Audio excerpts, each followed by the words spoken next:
আমার নিচে ব্যথা করছে, একটু দেখো না প্লিজ। তোমার নিচে মানে? আমার নিচে মানে আমার নিচে। এই দেখো না সোনা, প্রচন্ড ব্যথা করছে, সহ্য করতে পারছি না। কি জন্য ব্যথা করছে? ডক্টর ডাকবো? আরে আমি কি জানি কেন ব্যথা করছে? তুমি জানো, কি করছো না করছো আল্লাহ জানে। এখন সেই কারণে ব্যথা করছে। আমি আবার কি করলাম? কিছু হইলেই সব দোষ আমার হয়ে যায়। এখন ওয়েট করো, তুমি ডক্টরকে কল করছি। তানভীর পকেট থেকে ফোনটা বের করতেই নীলা ছো মেরে তানভীরের থেকে ফোনটা কেড়ে নিল। তানভীর একটু অবাক হয়ে নীলাকে উদ্দেশ্য করে বলল, এটা কি হলো? তুমি ফোনটা নিয়ে নিলে কেন? এখন ডক্টরকে কল না করলে ব্যথা কমবে কিভাবে? আরে ডক্টরকে ডাকতে যাচ্ছে কেন? আমার কি কোনো লজ্জা নেই ডাক্তারের সামনে? ছি ছি ছি, কি একটা বাজে কথা। আল্লাহ!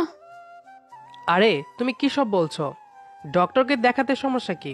এটা তো মহিলা ডক্টর, তাই না? উনি চিকিৎসা না করলে তুমি ঠিক হবে কি করে? তুমি আছো না, তুমি ঠিক করে দাও। আমি কি ডক্টর নাকি যে আমি ঠিক করে দিতে পারবো? হ্যাঁ, যে কষ্ট দিয়েছে তার দায়িত্ব কষ্টটা লাঘব করা। সো তুমি ঠিক করবে, মানে তুমি ঠিক করবে। আমি কোনো ডাক্তারের কাছে যেতে পারবো না, মানে পারবো না।